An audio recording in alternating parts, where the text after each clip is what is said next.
It was a rainy evening in the city.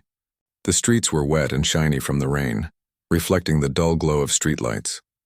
Most people were rushing to get home, pulling their coats tighter and holding umbrellas against the heavy drops.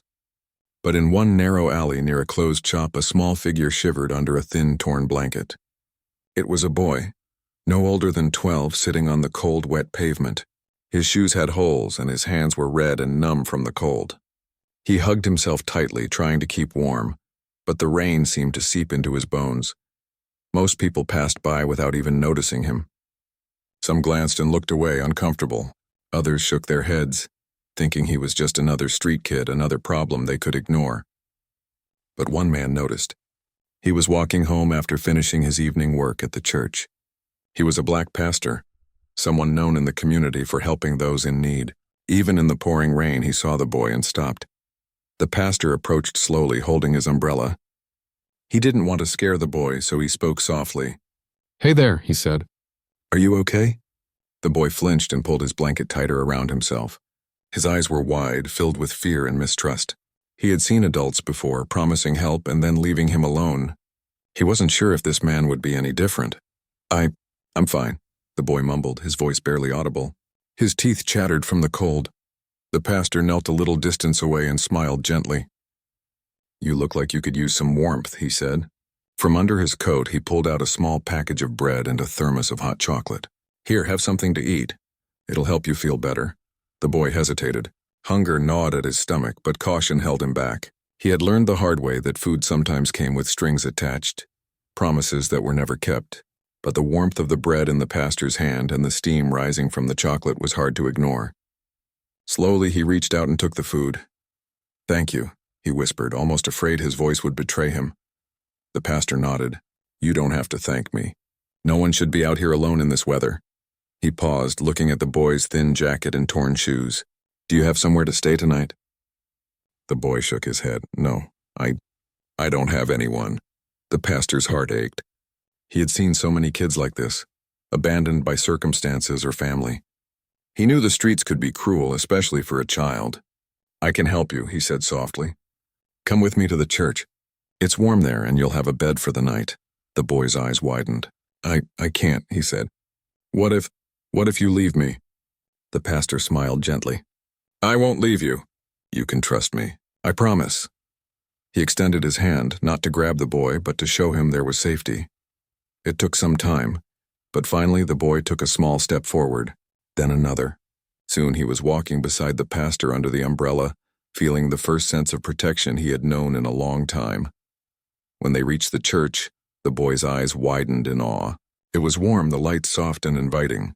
Volunteers were cleaning up after evening services, and the smell of fresh food filled the air. The pastor led him to a small room, simple but cozy, where a cot was waiting. "You can rest here tonight," he said. "And tomorrow we'll figure out how to help you get back on your feet." The boy hesitated, glancing around. "Really?" "Yes, really," the pastor replied. "You don't have to be afraid. You're safe here." That night, as the boy lay on the cot under a warm blanket, he couldn't help but think of the streets, the cold, the fear, the hunger. But he also thought of the man who had reached out to him, someone who had given him food, warmth, and a chance. For the first time in a long while, he felt hope. The next morning, the boy woke up to the smell of breakfast.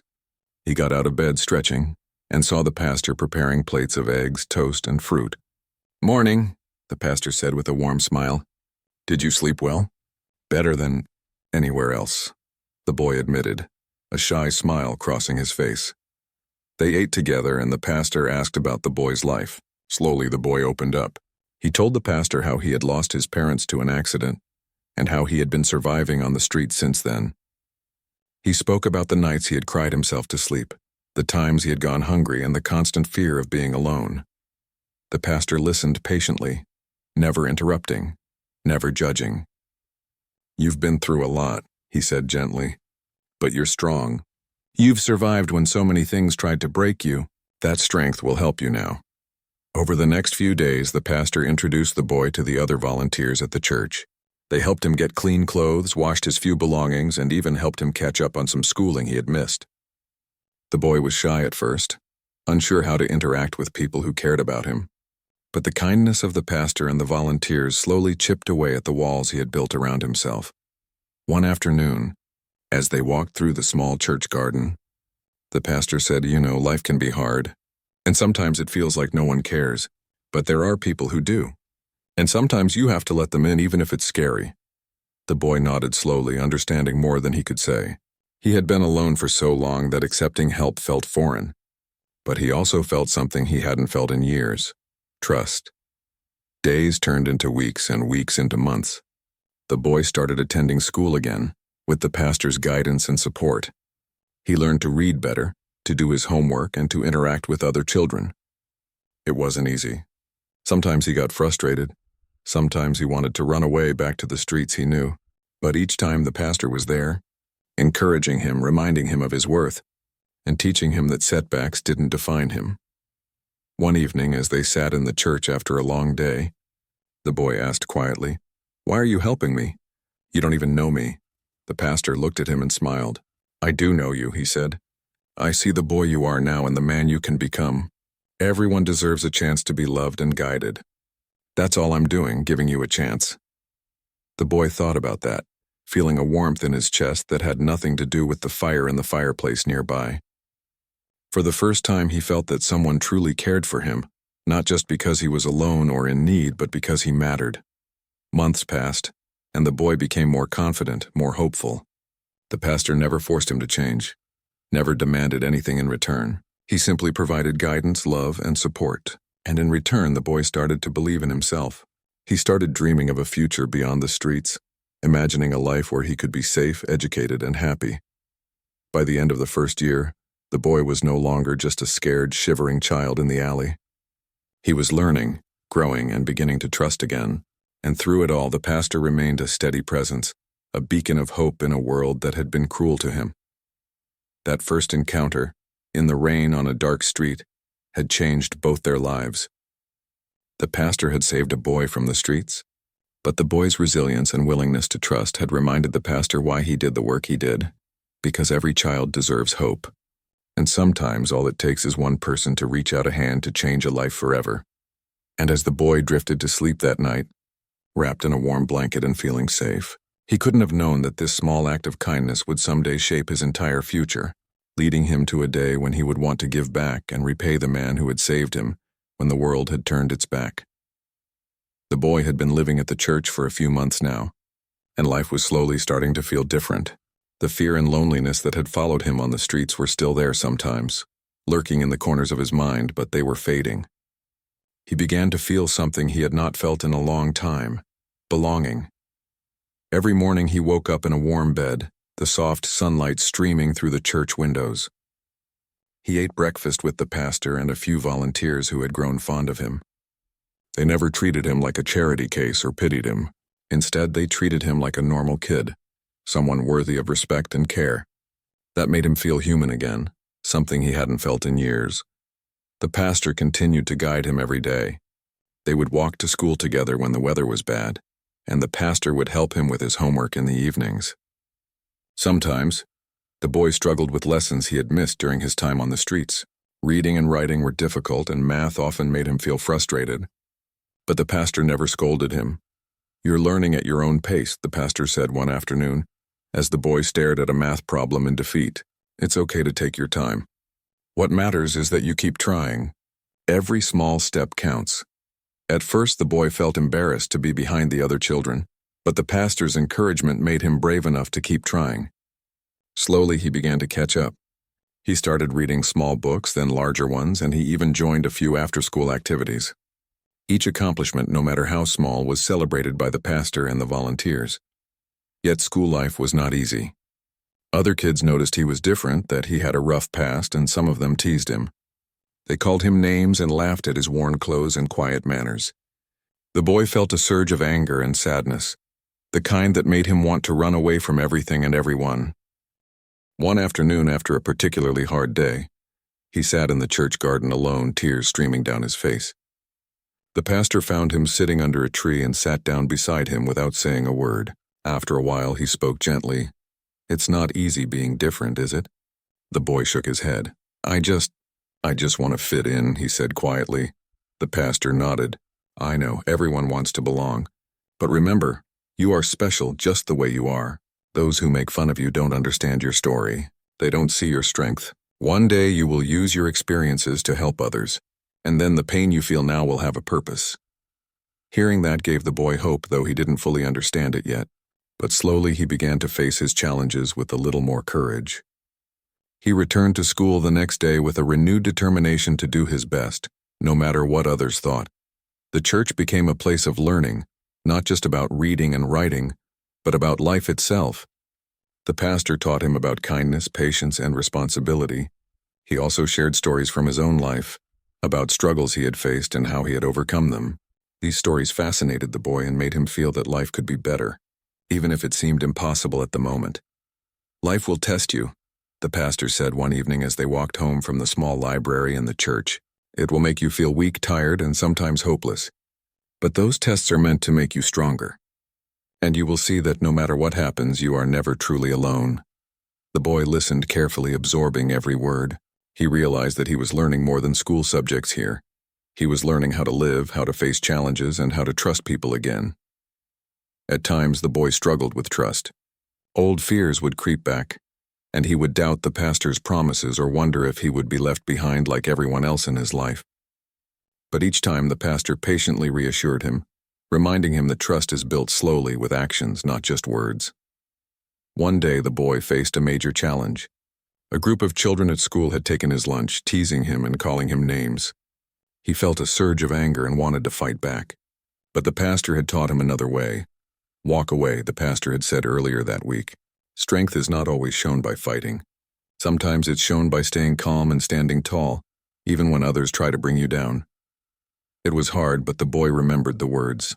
He walked away, holding his head high, refusing to let their cruelty break him. That evening he told the pastor what had happened. The pastor smiled and said, "See? You handled that situation with dignity. That's real strength. You are learning to control your emotions, and that is far more powerful than anger." Over time, the boy grew more confident. He started helping other children at school, tutoring those who struggled with reading and math just as the volunteers helped him. He began to understand the power of kindness, how helping others could also make him feel stronger. The pastor noticed these changes and often spoke to him about responsibility and giving back. "You have come a long way," the pastor said one day as they walked through the quiet streets. "You faced fear, hunger, and loneliness, and you're still standing. Imagine how many people you can help in the future if you continue to learn and grow." The boy didn't fully understand what the pastor meant at the time, but the words stayed with him. They planted a seed in his heart, a dream that one day he could make a difference in someone else's life, just as the pastor had done for him. Evenings at the church were peaceful. Sometimes the boy would sit in the small garden watching the sunset, thinking about the streets he had once called home. He didn't feel anger anymore, just sadness and gratitude. Sadness for the life he had lost and gratitude for the life he was starting to build. The pastor continued to guide him with patience. He taught him simple but important life skills: how to cook, how to manage money, how to communicate politely, and how to handle conflicts without aggression. Each lesson, small as it seemed, was preparing the boy for a future he had never imagined for himself. There were moments when the boy stumbled, moments when he wanted to give up and retreat into the safety of his old fears. But the pastor never gave up on him. He was always there, quietly guiding, gently encouraging, never judging, always believing in the boy's potential. One day, the boy asked a question that had been on his mind for weeks. "Pastor, why do you care so much about me?" "I'm just a kid from the streets." The pastor looked at him thoughtfully. "Because I see you. I see the person you can become. And everyone deserves someone who believes in them. I believe in you. That's why I care." Hearing that, the boy felt a warmth he had never felt before. For the first time in his life, he felt truly seen, not for his mistakes or his past, but for who he could become. Months turned into a year, and the boy continued to grow. He became more confident, more curious, and more willing to face challenges. He started helping other kids at the church, sharing his meals, tutoring them, and even comforting those who were scared or lonely. The boy who had once been terrified and alone was now becoming a source of hope and support for others. And through it all, the pastor remained by his side, quietly guiding, mentoring, and encouraging. The bond between them grew stronger every day, not just teacher and student, but like a father and son, built on trust, respect, and love. The boy began to dream bigger dreams. He started thinking about school, about learning new skills, and even about helping other children like him one day. The idea that he could make a difference in someone else's life, just like the pastor had made in his, filled him with hope. By the end of part 2, the boy was no longer just a scared child surviving day by day. He was a young person beginning to understand the power of guidance, kindness, and perseverance. The pastor had shown him that life could be better, and the boy was slowly starting to believe it too. He had learned that even in a world full of hardships, hope could exist, and sometimes, a single person's belief in you could change everything. The boy had grown taller now, and his face no longer carried the scared, hungry expression of the child who once sat shivering on the streets. Years had passed since the pastor first found him, and those years had changed him in ways he never thought possible. The church was no longer just a place of shelter. It had become his home, a place where he learned, grew, and began to dream about a future he never imagined he could have. School had become easier. The boy, now a teenager, had caught up with his classmates and even excelled in some subjects. Reading, writing, and math were no longer challenges that terrified him. They had become tools he could use to shape his future. He often stayed after school to help other students who struggled. Remembering how patient the pastor had been with him, his confidence had grown, though it was still tempered by the memory of hardships he had faced on the streets. One afternoon, the boy received news that made his heart race with both excitement and nervousness. He had been accepted for a scholarship to a prestigious school in the city. It was an opportunity that could change his life, a chance to leave the familiar streets and the small church behind, and step into a world he had only read about in books. He ran to the pastor, waving the letter in his hand. "Pastor, I got it. I got the scholarship." His voice was full of disbelief and joy. The pastor smiled warmly, his eyes shining with pride. "I knew you could do it," he said. "You've worked hard, and this is just the beginning. Remember, this opportunity comes with responsibility. Always do your best and never forget the lessons you've learned here." The boy nodded, feeling a mixture of excitement and fear. Leaving the church, leaving the community that had become his family, was daunting. But he knew this was his chance to create a better life for himself, a life he had never dared to imagine before. As he settled into his new school, the challenges were different but no less demanding. The other students came from families with more wealth and comfort than he had ever known. They traveled, had tutors, and often looked down on him for his past. The boy felt the sting of judgment and the weight of comparison, but he also remembered the pastor's teachings. "Stay strong," the pastor had told him before he left. "Don't let anyone else's opinion define your worth. Focus on what you can control: your work, your heart, and your actions." With those words in mind, the boy worked harder than ever. He studied late into the night, completed assignments meticulously, and gradually earned the respect of his teachers and classmates. Each small success bolstered his confidence, and each challenge he overcame reminded him of the resilience he had built during the years at the church. But life was not without struggles. Loneliness often crept in. He missed the pastor, the volunteers, and the sense of family he had left behind. He felt the absence of the community that had supported him through his darkest days. Some nights he would lie in bed staring at the ceiling, wondering if he could truly belong in this new world. During these moments, he would write letters to the pastor, telling him about his experiences, his fears, and his achievements. Though he could not visit the church often, these letters kept him connected to the man who had changed his life. Each response from the pastor was filled with encouragement and wisdom, reminding him that he was never alone, no matter how far away he was. As the years went by, the boy, now a young man, began to dream bigger. He started thinking not just about surviving or succeeding for himself, but about helping others who were like him, children who had faced the same hardships and loneliness. He remembered the streets, the fear of hunger, the cold nights, and the hopelessness he had felt. Those memories became a source of motivation. He wanted to create a life where he could make a difference, just as the pastor had made a difference in his life. One day, while volunteering at a community center near his school, he met a young boy who reminded him so much of himself. The boy was alone, scared, and wary of adults. Seeing the fear in the child's eyes, the young man felt a pang of recognition and a rush of determination. He remembered how the pastor had approached him on that rainy evening years ago, offering warmth and kindness without judgment. He knelt down beside the child, just as the pastor had done for him, and spoke softly. "Hey there, you don't have to be alone. You're safe now." The boy hesitated, unsure if he could trust these words, but something in the young man's calm, kind expression reassured him. Slowly, the child reached out, and the young man offered him a hand, just like the pastor had once offered him. That evening, the young man sat quietly in his room reflecting on his journey. He realized that the lessons he had learned, the guidance he had received, and the kindness he had been shown were not just gifts. They were responsibilities. He had been given a chance to live a better life, and now it was his turn to help others. As he prepared to graduate from school, he thought about the future. He dreamed of starting programs to help homeless children, giving them education, shelter, and hope. He wanted to be a guide, a mentor, and a source of encouragement, just like the pastor had been for him. But before he could start this journey, he knew he had to achieve stability in his own life. He focused on his studies, worked part-time jobs to support himself, and continued volunteering.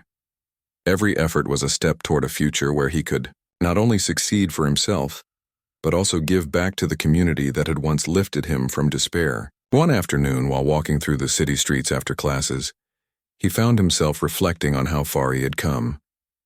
He remembered the rainy alley, the cold nights, the hunger, and the fear. He remembered the pastor's gentle smile, the warmth of the church, and the lessons of patience, kindness, and resilience. Without that guidance, he knew he might have been lost forever, wandering the streets with no hope. A deep sense of gratitude filled him. He realized that the pastor had not only saved him from the streets, but had also taught him how to live with purpose. The young man understood that life was not just about surviving, but about using one's experiences to create a positive impact on others. He started planning ways to repay the kindness that had been shown to him, not just by giving money, but by offering mentorship, guidance, and support to children who were struggling. He wanted to create opportunities for them, just as the pastor had created an opportunity for him. One evening, as he sat in his small apartment, he drafted a letter to the pastor. He poured his heart into the words, sharing his journey, his achievements, and his plans for the future. He expressed deep gratitude, acknowledging that without the pastor's intervention, his life would have been very different. He wrote about the children he wanted to help and the programs he hoped to create, inspired by the compassion he had received. The young man knew that success was not just measured by personal achievements, but by the positive difference one made in the lives of others. He wanted to honor the pastor not just with words, but with actions that reflected the lessons of love, guidance, and hope he had learned over the years. As the days passed, the young man felt a growing sense of purpose. He no longer thought of himself as the helpless boy on the streets.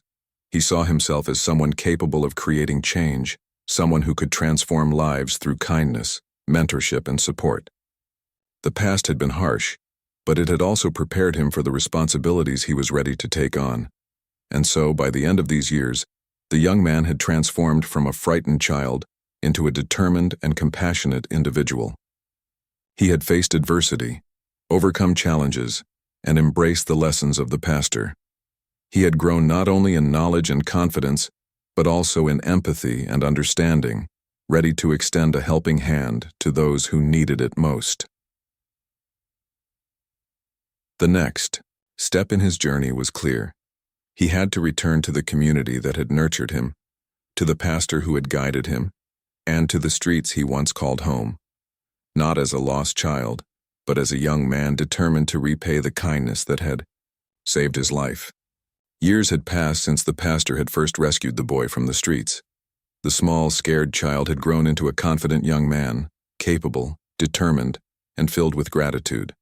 He had worked hard, studied diligently, and learned valuable life lessons from the pastor. But despite all his achievements, one thing remained in his heart: a desire to return to the man who had saved his life, to show him the impact of his kindness, and to give back in some meaningful way. The young man planned his visit carefully. He wanted to surprise the pastor, to show him that the years of guidance, patience, and love had not been wasted. As he approached the familiar streets near the church, memories flooded back. Memories of rain-soaked nights, hunger, fear, and the first moments of trust he had felt when the pastor had offered him food and shelter. He felt a mixture of excitement and nervousness. Would the pastor remember him? Would he be proud? When he reached the church, the sight of it brought a lump to his throat. It looked smaller than he remembered, yet it radiated the same warmth and welcome. Volunteers were busy cleaning, preparing meals, and tending to the children who now filled the space. The young man walked slowly, taking in the sights and sounds of the place that had been his sanctuary so many years ago. He found the pastor, in the main hall, speaking softly to a group of children about kindness and respect. The young man paused, watching the scene, remembering how he had once been one of those children, nervous, unsure, and full of fear. The pastor had been patient, gentle, and firm when needed, guiding him through the darkest times of his life. Gathering his courage, the young man stepped forward and called out, "Pastor?" The pastor looked up, surprise and recognition spreading across his face. His eyes widened as he saw the young man standing there, taller, confident, and carrying a sense of calm authority. "Is that you?" he asked, his voice trembling slightly with emotion. The young man smiled, feeling a wave of relief and joy. "Yes, it's me. I wanted to come back and see you. I wanted to say thank you." The pastor slowly approached, his eyes glistening. He studied the young man's face, taking in the changes, the confidence, the strength, the sense of purpose. Then, without a word, he opened his arms and the young man stepped into them. It was a long, quiet embrace, filled with unspoken emotions, grief, joy, pride, and gratitude. After a few moments, they pulled back slightly, still holding hands. The young man's voice was steady but emotional.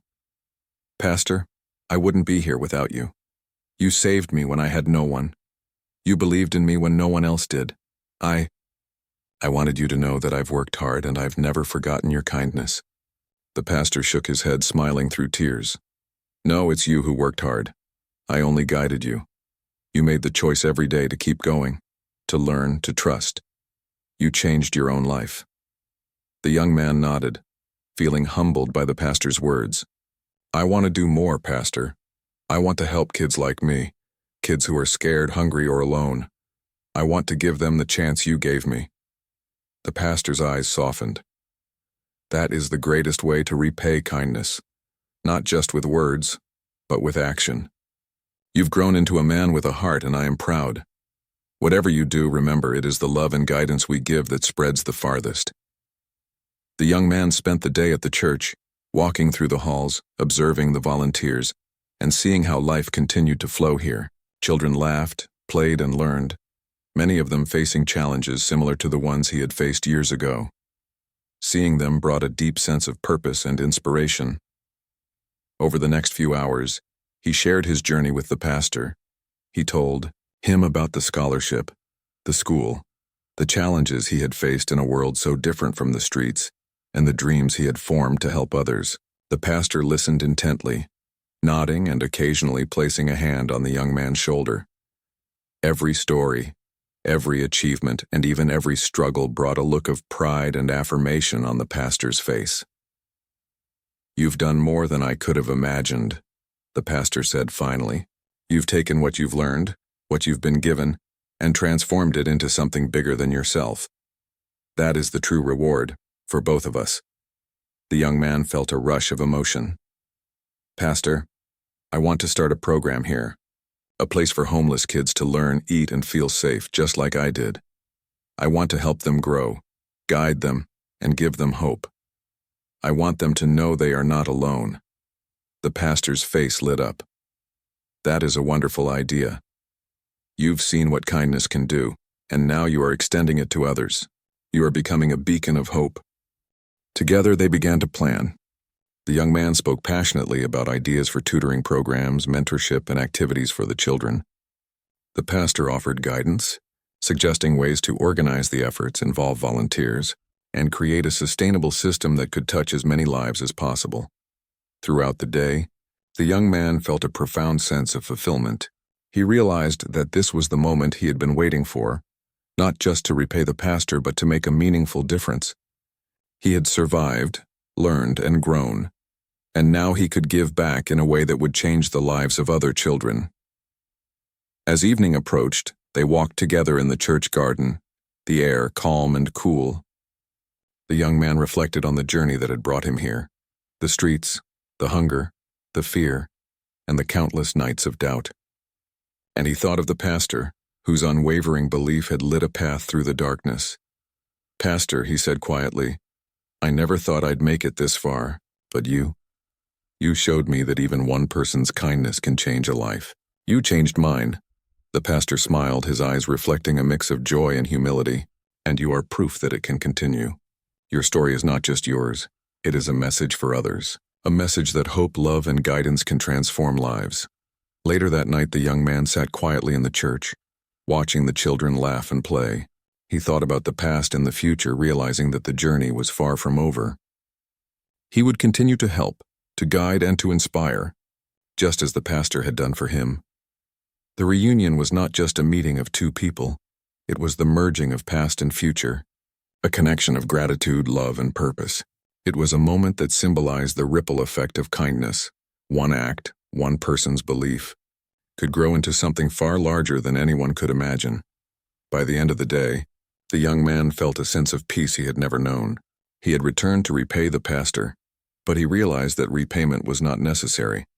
The true reward was in the continuation of the work, the lives he could touch, the children he could guide, and the hope he could spread. The pastor placed a hand on his shoulder and said softly, "Remember, the work we do is never finished, but you've already started something beautiful. Keep going, and you will inspire more than you can ever imagine." The young man nodded, a smile spreading across his face. He understood now that life was not just about what he received, but about what he gave, and he was ready to give everything he could to help others, just as he had been helped. That night, as he left the church and walked back through the quiet streets, he felt a deep sense of fulfillment. He had returned to the man who had saved him, and in doing so, he had found his own purpose. He knew that the journey ahead would be challenging, but he also knew that with determination, kindness, and guidance, he could make a difference. The reunion had reminded him of something important. Life was not about holding on to what you had, but about reaching out to help those who needed it most. And with that thought, he took a deep breath, ready to begin the next chapter of his life, one that would honor the man who had changed his world. After returning to the church and reuniting with the pastor, the young man felt a strong sense of purpose. He knew that life had given him a second chance, and now it was his responsibility to help others in the same way he had been helped. The streets, the cold nights, the hunger, and the fear of being alone, they had all shaped him, but they had not broken him. Instead, they had given him the strength and empathy he needed to make a real difference in the lives of children who were struggling, just like he had once struggled. The young man began by organizing small programs at the church. He met with the volunteers, some of whom had known him as a boy, and shared his ideas for helping homeless and vulnerable children. He spoke passionately about creating a safe place for them to learn, eat, and simply feel valued. The pastor listened carefully, giving advice when needed, and encouraged him to take the lead. Their first program focused on providing basic needs. They set up a schedule to feed children nutritious meals every day, making sure no child went hungry. They also offered clean clothes, hygiene supplies, and warm blankets. The young man remembered how small gestures like these had changed his own life when he had first come to the church. He wanted to make sure these children felt safe, cared for, and seen. Word began to spread throughout the neighborhood. Children who had once wandered the streets alone started coming to the church. Some were shy at first, scared to trust anyone again, but the young man greeted them warmly, speaking to them gently, and slowly they began to open up. He remembered how he had felt when the pastor had first approached him, hesitant, wary, but secretly hopeful. He treated each child with patience, knowing that trust could only grow over time. In the afternoons, they held classes. Volunteers helped children with reading, writing, and basic math. The young man often worked with the older children, tutoring them and sharing his own experiences to inspire them. He told them about the struggles he had faced and the lessons he had learned, showing them that no matter how hard life got, there was always hope. One afternoon, he noticed a boy sitting quietly in the corner, refusing to participate. The boy reminded him of himself at that age, scared, alone, and unsure whether anyone cared. The young man sat beside him and spoke softly. "Hey, you're safe here. You don't have to be afraid. I know what it feels like to be alone, but you're not alone anymore." Slowly, the boy began to listen. Over the next few weeks, he started joining the activities, learning, laughing, and even making friends. The young man smiled quietly to himself, feeling the same sense of fulfillment he had felt when he had first started to trust the pastor. Helping children like this wasn't just about teaching them. It was about showing them that someone cared, that someone believed in them. As the program grew, the young man realized that there was more work to be done. Some children had missed years of schooling or had never attended school at all. Others had faced abuse, neglect, or loss, leaving deep emotional scars. The young man worked with local schools, social workers, and volunteers to create programs that could address not only education, but also emotional support. They held workshops on self-confidence, resilience, and teamwork, helping the children develop skills that would last a lifetime. The pastor watched all of this with pride. He saw the boy he had once rescued transform into a man capable of saving others. "You're doing exactly what you were meant to do," the pastor said one evening as they cleaned up after a long day. "You're taking the love and guidance you received and spreading it. That is the truest form of repayment." The young man smiled, but his mind was already on the next step. He wanted to reach more children, not just those who came to the church. He began organizing community outreach programs, visiting shelters, and even the streets where he had once slept. He spoke to the children, offering them hope, food, and guidance. Slowly, the network of support grew, touching more lives every day. Over time, the young man also realized the importance of education. He raised funds to provide scholarships for children who showed promise, but could not afford school fees. He partnered with local teachers, volunteers, and even businesses to create opportunities for children to continue their education. Some of these children were able to attend high school and college, something that would have been impossible without the young man's efforts. One day, as he walked through the streets he had once known so well, he noticed a boy sitting on the curb, shivering in the cold. The sight brought back memories of his own past, the fear, the hunger, and the uncertainty of life on the streets. He approached the boy and spoke gently. "Hey there. You don't have to be out here alone. Come with me. There's a place where you'll be safe." The boy looked at him with wide, hesitant eyes. For a moment, he was unsure whether to trust him. But the young man knelt down, smiled, and offered his hand. "I know it's scary. I know it's hard to trust, but I promise I'll take care of you." Slowly, the boy took his hand. As they walked toward the church, the young man felt a deep sense of fulfillment. This was what his life had become. Not just about his own success, but about helping others achieve theirs. He remembered the pastor's words. One act of kindness could ripple through countless lives. And now, he was continuing that ripple, spreading hope and love in ways he had never imagined as a boy on the streets. As years passed, the young man's efforts began to create a lasting impact. Children who had once faced the harsh realities of street life were now learning, playing, and growing in a safe environment. Some went on to become doctors, teachers, and leaders in the community. Others simply grew into confident, happy adults, knowing that someone cared enough to guide them when they needed it most. The young man never forgot the pastor. He continued to visit him regularly, sharing stories of the children, the successes, and the challenges. The pastor would always listen with pride, occasionally giving advice, but mostly allowing the young man to lead. Together, they had created a cycle of hope, showing that one act of kindness could indeed transform countless lives. One day, as the young man stood in the garden of the church, watching the children laugh and play, he reflected on his journey. From the cold streets to a safe home, from fear and hunger to hope and purpose, he had come a long way. And,